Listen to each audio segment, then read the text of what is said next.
bagyo na nga. Lalabas pa.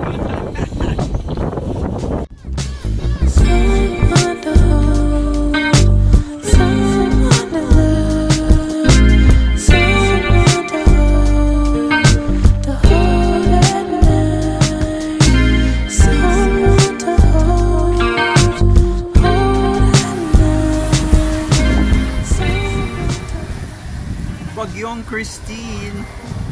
Christine, hashtag Christine PH. Yeah, lumabas kami dito sa street sa likod ng building sa kami nakatira. Kasi sabi, bumagsak daw yung puno. Ay, ang iniisip namin puno, itong puno ng malaking compound na yan. Itong balete. Yung mga balete ba yan? Hindi ba yan? Balete ba? Is balete acacia in Tagalog?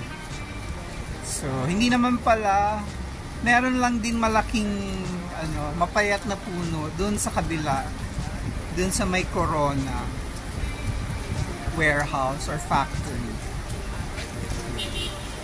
So ngayon, kahit na wala namang ulan, although binabaha na sa maraming lugar sa ating kapuluan, ang mga matitigas ang ulo naku, hindi naman siya makakadaan. Wala bang harang dun sa kanila? Pero sa atin yan. Yung mga van ng mga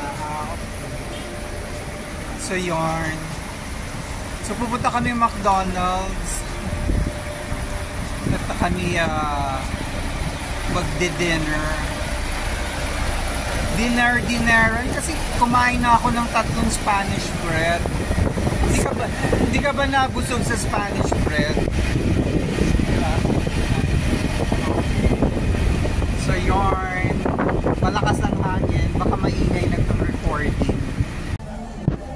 So, nandito nga kami sa McDonald's. Ang in-order ko yung binibenta ni Maymay Cabugera. Sino Maymay Cabugera? Si Entrata, chicken fillet, then extra rice. May coke na sa halagang 99 pesos. Natutuwa ako dito sa McDonald's Buendia Corner Donaga. Walang utaw. Sabi ko dun sa cashier, si Christine PH lang pala magpapa-clear out ng crowd. Pero in fairness, yung nakita kong bus na umalis, puno din ng pasahero. Kasi sila uuwi, bumabaha sa, diba, Laguna. Chubuk time!